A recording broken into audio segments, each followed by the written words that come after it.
All right, let's see if it works this time. Switch over to desktop. There we go.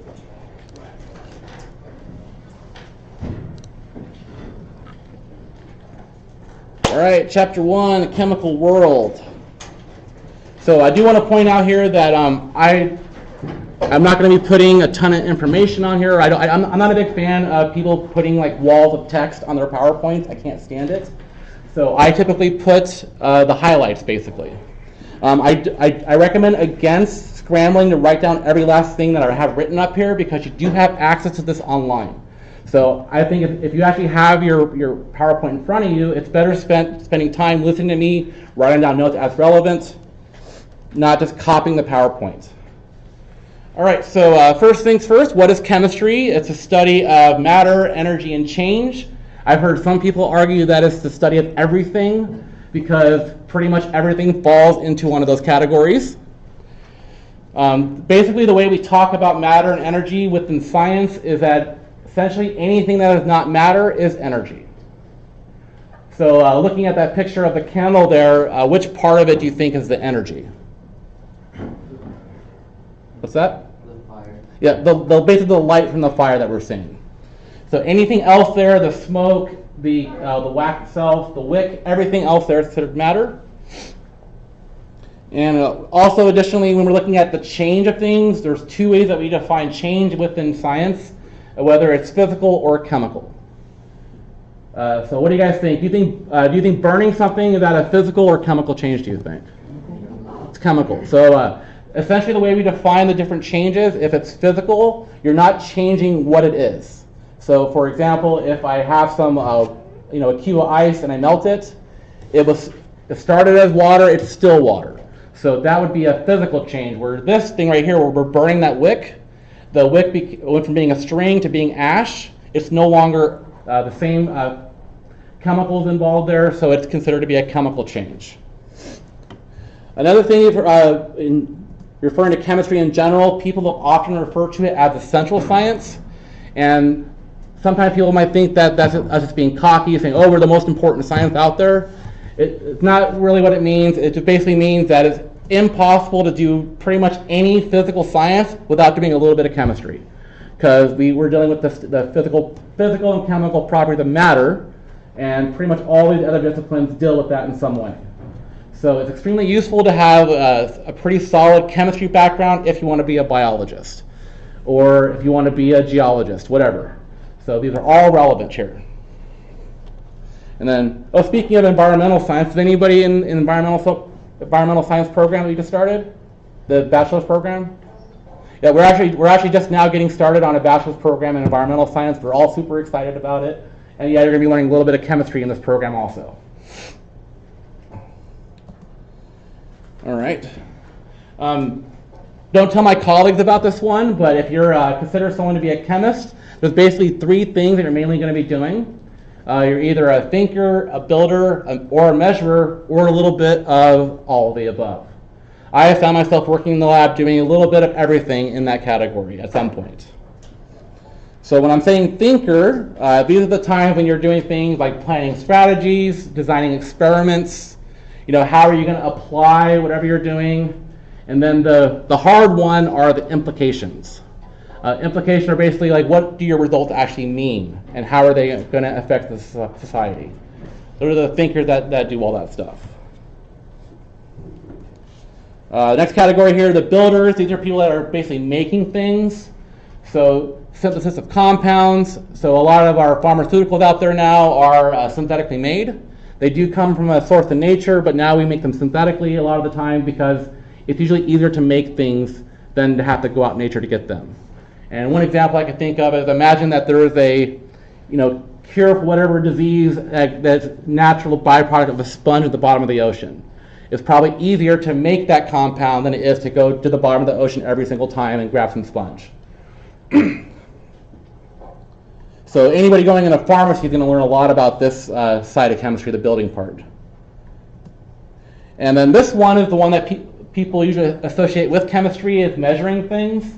I just been here and made a list of all the different things you're going to measure next semester in lab in Chemistry 121.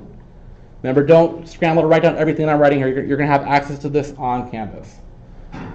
So you're going to be measuring things like mass is probably going to be the most common thing you measure, mass and volume. But there are times you're going to measure distance.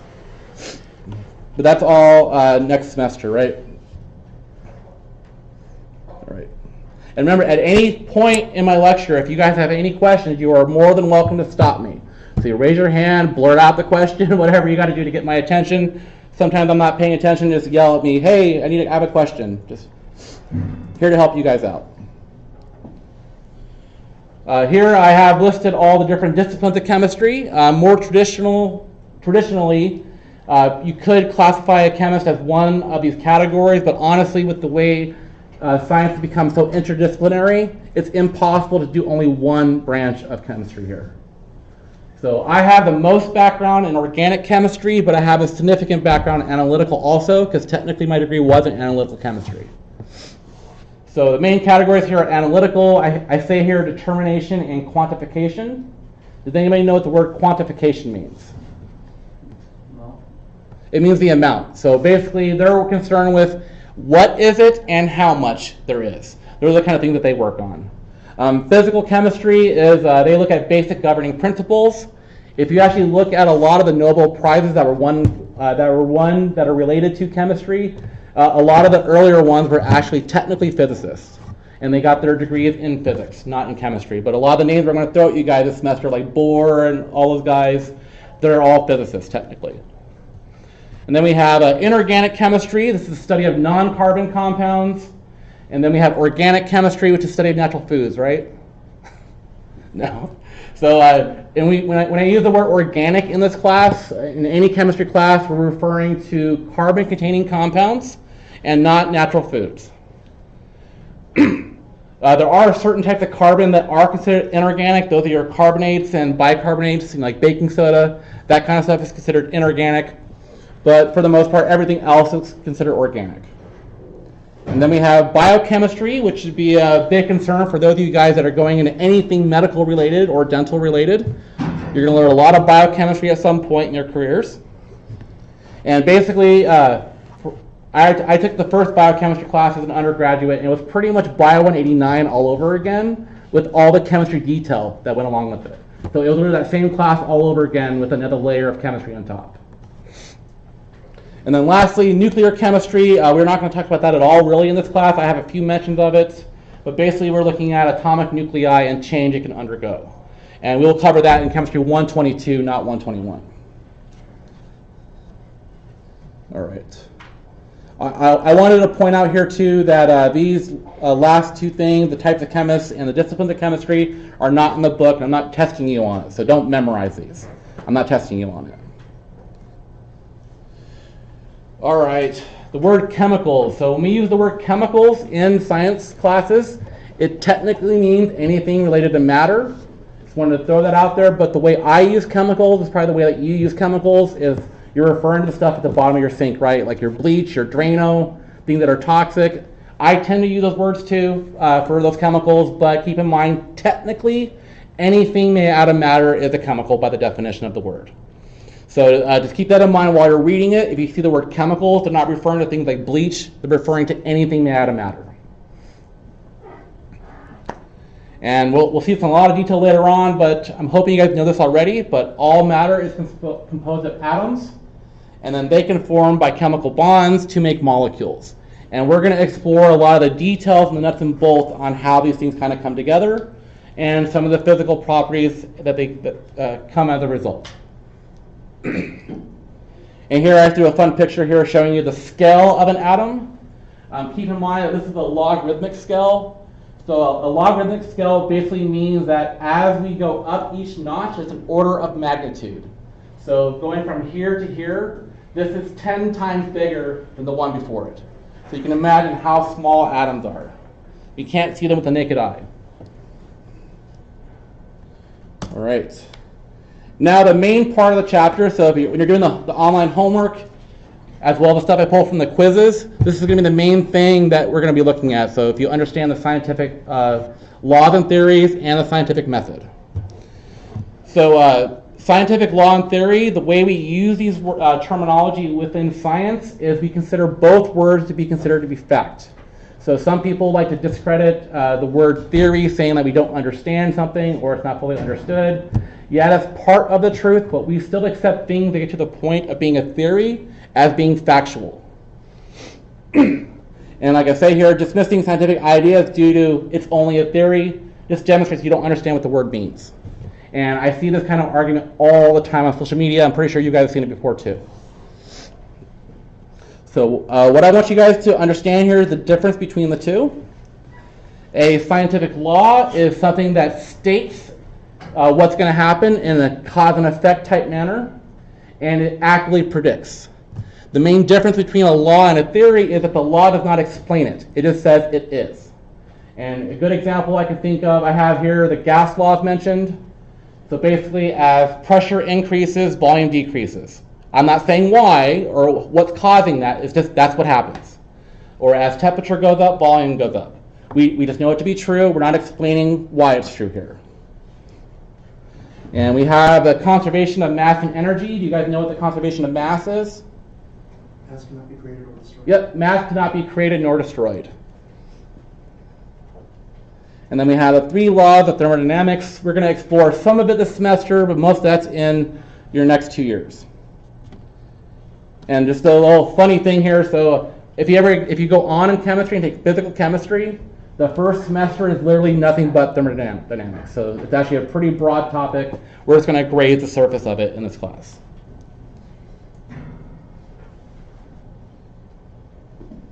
All right, next thing here is scientific theory. This is basically a well-substantiated hypothesis that explains and predicts. So the big difference here is that it has the word it explains it. We still use these theories to explain and predict phenomenon all the time. And I like to mention these 3 in particular because these are the top 2 kind of embarrassing people think this, but there's this big trend now on social media about the Flat Earth Society. And there's 2 common arguments they make that I want you guys to start using now, if you're ever talking to a flat earther. One of them is they say that gravity is false, and that we can't use the gravity model to predict. What's that? Oh no, you said they're retarded. Yeah, I don't know. They need more education. Gravity is a measurable phenomenon. We can measure gravity. There are instrumentations for we can measure gravity. It's something we can physically measure. So that's like saying that mass is a theory.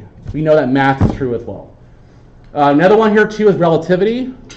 So the common argument people use for flat earthing is that our Earth is rotating really fast, several thousand miles per hour, and they're saying like, oh, if we were moving that fast, our hair would be blowing and we'd be falling around, because we're going so fast. So a great example of what relativity is. So if you can sit in a car in the back seat and throw a ball back and forth to someone with you, and then throw it out the window, what happens? It just flies away, right? The same kind of thing is happening here. It's all relativity. We are moving at this speed relative to the speed. Yeah, it's a pretty complicated topic, but basically, throwing the ball around in a car then compared to throwing it outside the window is a good example of relativity. And then I don't even want to get into evolution, so let's get past that one. All right, did everybody understand the difference between a law and a theory? So once again, to summarize, the law just states and predicts, does not explain. Theory we can use to help predict, and it also explains. All right, and the last part of this chapter is about the scientific method. The scientific method does have a focus on observation and experimentation. They kind of go hand in hand. And the main ideas in the scientific method are the 3 points here: observation, hypothesis, and experimentation. Keep in mind that scientific method is a cyclic and never-ending process. And I want to point this out here too, that science as a whole is iterative. What does that mean, that it's iterative? It's basically another way of saying that it's always changing. A common argument that I have with my in-laws is about climate change, and so back in the 70s, they were saying that we were having global cooling, And this is particularly up in Montana, they were saying this because they were having really cold winters there, so they thought the rest of the world was doing the same thing. But they were, telling everybody, oh, we're having a cooling effect. And now these same people are telling me that, oh, they're saying they're warming now. The thing is, like, as we progress in this, we now know that there are other things involved. We change our wording on things. We iterate on it. And now the proper term to use for climate change is, in fact, change. Not saying warming or cooling, because depending on where you are, tells you or not, or things are changing, whether they're going up or down, classify as change.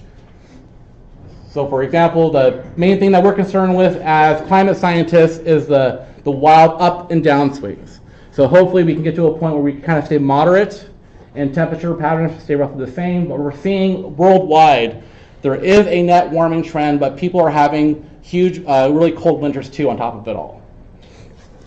I'm thinking of that, I forgot who it was, but there was that guy that showed a snowball in front of Congress and said that climate change was a hoax. But really? So yes, as we evolve as humans and progress scientific knowledge, we're going to iterate on it. So, for example, your doctor will no longer tell you to smoke. In the 60s, they would tell you to smoke to fight diabetes. They no longer tell you to do that. That's a great example, I think. And I guess she's my aunt-in-law, showed me that she actually had a prescription for cigarettes from like 1962. They don't do that anymore. All right, observation. Basically, observation is any kind of record of phenomenon. It can happen in a large number of ways. The most common way people think of with observation is that you look at something. So it can happen with your naked eye. You can also look at it with a microscope. Also, measuring anything is technically an observation. So if you weigh something out on a scale, it weighs 3 grams. The fact that you just recorded that is an observation. So any data collected, I would consider an observation. And any attempt you're making to explain an observation, that is your hypothesis. So in short, the hypothesis is the educated guess that explains the observation. And I personally think that the best hypotheses come from those who have studied previous experiments. That's one part that we don't technically consider part of the scientific method, but if you're doing real science, you should be looking at what everybody else has done already too. The main thing here that I want you guys to take away from this is that a hypothesis must be falsifiable, meaning that it's a statement that you can prove to be false. So for example, if I go outside and say, hey, the sky is blue, that is not a hypothesis, that's a statement of fact. I can't prove that false because the sky is blue. However, if I say the sky is blue due to Rayleigh scattering, that's something that you can test, that's something you can prove to be false. That is actually the reason why the sky is blue, is Rayleigh scattering. And I like this little cartoon here. This cartoon here is a little illustration of basically the whole scientific method. So you have an observation from whatever, he had a little explosion there, and then he thinks of an idea, that's his hypothesis, experiment, and then observations again. It kind of just goes in a cycle. All right, the last part here that I want you guys to be concerned with is the experiment part. This is essentially a highly controlled system for really controlled observations. So essentially you only want one little aspect of your system changing that you're studying, and this is commonly done by adding a control into it. So basically a control is everything is the same as your experiment group, except for one little variable that you're testing is the only thing changing. And I like this little fancy picture here of science. And I think it's dry ice and food coloring. It looks pretty cool. All right, last thing here. This is another way to think about the scientific method is typically you have an observation, something in nature that you may observe. You can then ask a question about it. And then the more modern piece here is to do your research. And that does not mean a Google search, right? Google Scholar, maybe? I don't know. I really think you should look at the literature that's out there and not what people are randomly posting in blogs. So actual research of the peer-reviewed research, a lot of the stuff that's considered research nowadays is not peer-reviewed. Some common examples I can think of this are a lot of these studies that came out for alkali water. You guys heard about alkaline water. I think it's a complete hoax personally, just because of how acidic our stomachs are. I'm not sure how much of an impact there is. I did read this article once though about there's a study they looked at a tribe in Africa. They're like, oh, the water that's in their river that runs by the village is naturally alkaline. And in case you didn't know, most natural bodies of water that are actually clean water are naturally alkaline due to limestone. And they're saying because of that water is the reason why this tribe is so healthy. And I'm thinking, okay, these guys don't have computers. They're not Netflix and chilling all day. They're not sitting at a computer. They don't have McDonald's. They're not smoking, and they're not drinking booze. So those don't play any factors in there at all. It must be the water. It must be the water. Anyway, what I mean by that is, don't take people's word for it. I prefer to look at peer-reviewed research. Otherwise, I kind of question everything they're doing if they didn't get a peer review on it. Like, what are you hiding? After you've done that, you could then come up with an idea for a hypothesis. And the whole idea of coming up with your hypothesis is something you can test. It's falsifiable. You then design an experiment, hopefully as controlled as humanly possible, for only the one little variable is changing. And then you can analyze it, and then from there you say your hypothesis is true or it's false. And then it kind of goes in a cycle from there. All right. So we are done with chapter 1. Only 20-minute lecture on that, so not too bad, right? So I would hope for you guys to spend today getting familiar with Canvas, get signed up for My Lab Mastering. Hopefully you have your book already, because I'm pretty sure the bookstore's a madhouse right now. So hopefully you have your book already. If you don't want a physical book, you can just purchase the code directly through Pearson on the link. So, all right. And I will try to get the lecture for chapter 2 posted by tomorrow. It's Preparatory Chemistry by Tro. Hang on, let me pull up the page again.